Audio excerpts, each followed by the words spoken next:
I'm Brian Hickson, the Neuroscience Director for the Brain Performance Center. My background is in neuroscience, specifically in the fields of EEG brain mapping and neurofeedback training. I've performed over 10,000 brain maps in my career, working with the Department of Defense, working with pro and Olympic level athletes to our 3 centers throughout Southern California. I'm a brain health expert contracted with AARP for their Staying Sharp program, which is a program specifically designed to help you stay sharp as you age, as well as give you the latest research on the prevention of dementia and Alzheimer's disease. I also am the co-founder of BrainSpan Laboratories, which is a brain health blood test used by nearly 1,000 doctors throughout the U.S.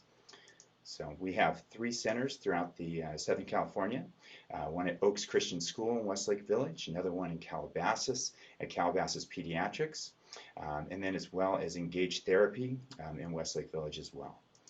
So I'm going to attempt to, in the next 10 minutes, give you a full understanding of what brain mapping is and how important it is to objectively measure our brain health, just like we measure our heart or any other organ in our body. Okay? So we're going to start with just a quick background on brain waves. Your brain uses brain waves to communicate different functions throughout the body. It uses the slowest brain waves. These are just under 4 hertz, which are just under 4 cycles per second, basically. These delta waves to regulate your autonomic nervous system. So these waves are going all throughout the day and night. They regulate things like sleep, your digestive system, your circulation, your hormonal regulation, immune function, all those things. The brain commands all those things and controls those throughout the day. Next are your theta waves. These are 5 to 8 hertz. These are slow waves, but they're very drowsy waves. They're fatigue type waves. They're great for daydreaming, for going to sleep, for waking up in the morning, but they're not good for thinking and processing. So we want those to be a transition wave to come up, but then to come back down to a nice normal resting state. And then you have these alpha waves that are produced, and these are nice neutral waves that allow us to calm down our brain and relax the brain, to reset after something and kind of get a hold of ourselves. And then we can be very present in the moment, but then we need to shift back into our more focused thinking, which is our beta brain waves. And beta brain waves are a little bit faster waves. These waves help us get things done, help us to focus, to concentrate, to encode memories, executive function, all those things that are about problem solving and getting things done.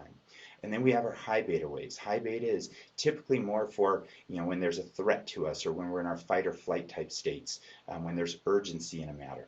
And so we use each of these different frequencies or different brain waves in different amounts throughout the day as we need them. What we want, though, is each of these should come up when we need them and then come back down. They shouldn't stay stuck up high. Just like these are like gears in a car. You want them to be able to shift through those, not get stuck in producing one. If you're trying to think and concentrate and encode memories and pay attention and you have these slow theta waves stuck up high, it's like having a 40-pound backpack on when you're trying to hike.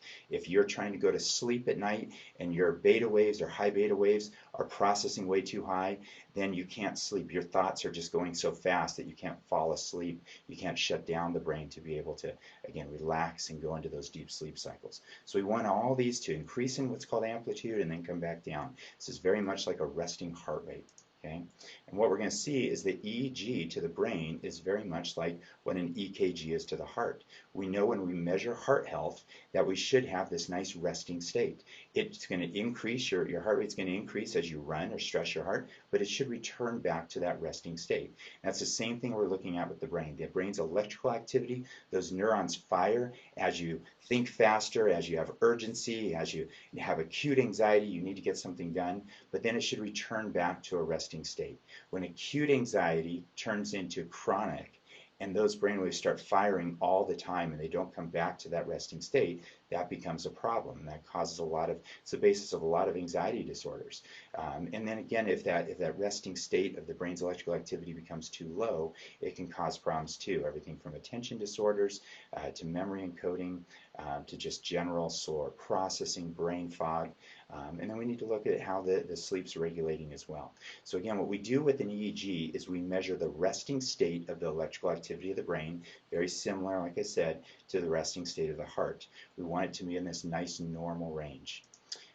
So this is what a brain map looks like. When we get a brain map, we do this. It's about 30 minutes of recording of electrical activity, and then it produces these brain maps, which each of those different waves I talked about, those delta waves that regulate sleep in the autonomic nervous system, those theta waves that regulate your attention and being able to transition through those theta so you can process information. Those alpha waves, which regulates our ability to just calm down and relax and be present. Those beta waves right here that are really allowing us to process information and have problem-solving abilities and executive function.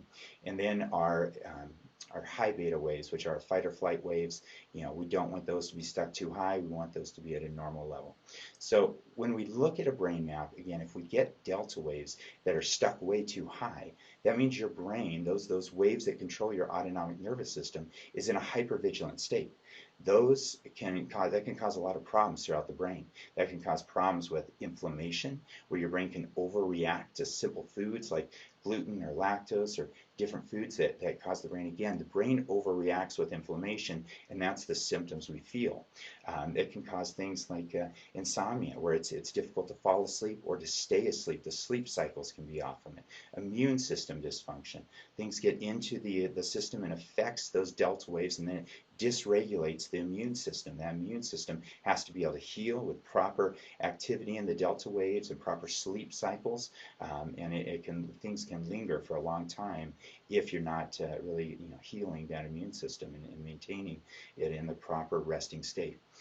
Hormonal regulation from PMS and irregular cycles can cause problems. Fatigue and brain fog, all the way to bladder sensitivity and things too. All those things are autonomic nervous system. And typically, so many people come and say, I've been diagnosed with hypothyroidism, I've been diagnosed with adrenal fatigue and all these things, where typically it's the delta waves. They're putting too much stress across the body, and those will affect the thyroid, those will affect the adrenals, those will affect sleep, those will cause brain fog, those will cause all those things. So we need to be looking at the brain activity that controls all those things and looking to see if there's a dysregulation of those. Also, as far as sleep cycles, you have to get into the deepest level of sleep, that non-REM sleep, to allow the vascular system of the brain to slightly shrink down, and it allows the cerebral spinal fluid to come through the brain and basically cleanse the brain from the toxins and the regular metabolic waste, which includes plaques that build up during the day. Your brain, as it's in normal use, will produce a certain amount of plaque. But in deep sleep, it should come through, the cerebral spinal fluid comes through and removes that, cleanses that out. So if we're not getting into deep sleep cycles, we're not getting rid of that plaque, and that plaque's starting to accumulate and build up, which can cause a lot of problems in the long term, decade after decade, towards things like dementia and Alzheimer's disease, but also in the short term, things like memory and brain fog and attention issues and all those type of things can occur from poor sleep cycles. And then we go to those theta waves. If we see that your theta waves are stuck too high, again, that's like having a 40-pound backpack on as you're trying to accomplish things like focus and attention. This is very typical in attention disorders, where there's too much theta right over the attention network, which stops you from processing information. It's slowing down your ability to process information. It's putting pressure. It's fatigue waves. It's slow, sleepier type waves right over your attention network. And it makes it very difficult with executive functions, with attention, with all these type of things, working memory, planning, all these functions.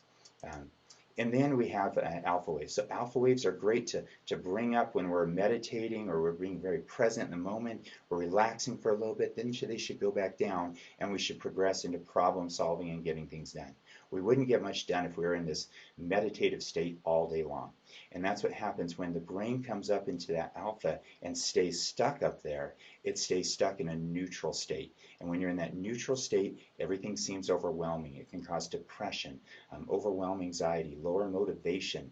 The brain's just stuck in that neutral. And what we tend to do is start withdrawing from things because it seems so overwhelming and too much work to do something or to meet with this group of people or to do a new project. And so we just withdraw from it, which causes the lack of engagement and slower processing overall. And then our beta waves. Our beta waves should come up as we need them, but then they should come back down as we get done and we relax our brain. We want to, it's like working out a muscle. We want to flex it as we pick something up, but then relax it as we let it recover. And same thing as we're working, we're getting things done, we're processing, we're problem solving, those beta waves are fine to be up. But at night, when we're trying to go to sleep, when we're relaxing, we need to be able to bring those back down so our brain doesn't stay in these loops and get stuck and not, we need to be able to shut down our brain and give it the recovery it needs so that we have the energy and stuff to go the next day.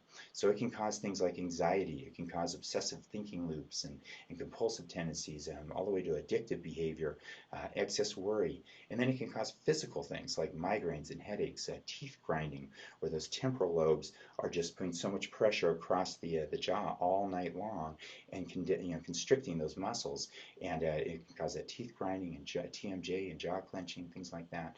And then it does the same thing in the neck and the muscles in the back. A lot of people that have this can go get a massage and it feels great for about 1 hour, and then it constricts all back, the neck and the back, and that's because the activity in the brain is constricting it. It's not relaxing. And then we can also see the form of the fight or flight waves, which are your high beta waves, and which is very typical to get stuck in things like post-traumatic stress. So when there's been intense stress over a period of time or a very specific traumatic event that happened, that can cause things like panic attacks and aggression and anger and rage and fear, addictive behaviors where you just can't turn off the brain, and different things can trigger it as well. So we can look at all those things, and then from a brain map we can understand, is this diffuse activity across the whole brain? We can look at nutritional deficiencies, cellular problems, genetic things that can cause that.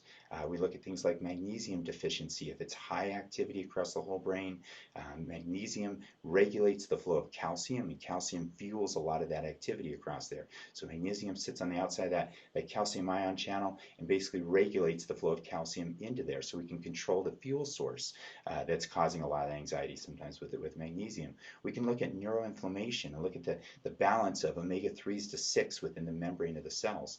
We can look at sleep cycles. We can look at heart rate variability and understand if someone doesn't have the skill to actually activate the parasympathetic nervous system, and we can train them to do that so they can actually lower their activity, and which decreases the stress levels and activity across the brain. We can look at diffuse low activity and understand, is there a omega-3 deficiency that's not allowing for enough connections across the brain to produce enough electricity? Is it a methylation problem where the ATP in the cell is not producing enough energy within the cell to actually activate what we need to? Is it excess palmitic acid, which can clog up the cell and start to cause problems, as well as can lead to things like insulin resistance and type 2 diabetes? Is it glutamate deficiency, which is usually from a lack of exercise, more aerobic type exercise. And then we can look and see, is it focal? If it's very focal or localized activity, which a lot of times it is, I would say about 50% of the time it's a localized activity. Is this from a past concussion? Is this just a certain area that you're continuing to stress that part of the brain over and over? And when it is, we can do things like neurofeedback, which is EEG biofeedback, a way we can place a sensor directly on a portion of the brain and actually train that one area. It's like physical therapy for the brain, where you can localize an area of the brain and change it and reduce activity or increase activity as we want. So there's a lot of things we can do once we can see this, but you have to measure the brain. An objective measurement of the brain is so important. So many people have questions. How do you know if you're getting the right sleep cycles? How do you know if you have nutritional deficiencies that are affecting your brain, that by doing something now might prevent so much from the future, of causing problems in the future? Did my brain heal from a past concussion? So many people, the brain just adapts, it compensates, and it goes on, and symptoms go away, but you're putting so much stress on one area of the brain and one area is atrophying. How can I lower my risk of dementia? People have all these questions. By doing a brain map, we can answer those questions, and we can start to understand the physiology that's actually leading to sometimes the behavioral side, sometimes the physical symptoms of sleep quality, of brain fog, migraines, of things like adrenal fatigue, all those things, as well as anxiety, attention disorders as well. So, a brain map is affordable. It's under $500. Everybody should do this. every 5 years at least. There's not one person from, we can do that all the way down to 6 years old, up to 90 years old. A brain map is so important in understanding your brain health. It's under 45 minutes. It's very simple to do, non-invasive. There's no electricity put in your brain. This is like having a stethoscope on your brain. With 19 stethoscopes basically on your brain, the sensors, EEG sensors that record the electrical activity coming off your brain, and then we put it in and compare it against a database, which compares it just to your own gender and your own age, and it understands where you are compared to that database, and knowing if there's way too much electrical activity or way too little.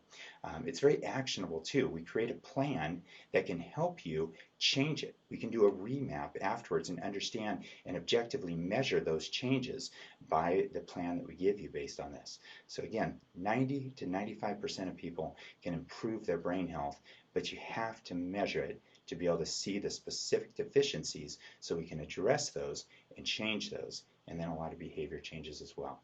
So if you want to do a brain map, please call one of our centers throughout Southern California, and we can arrange that, and you can sit down and we can spend an hour going over the brain map and coming up with a good plan and knowing what we need to do to improve the physiology across your brain.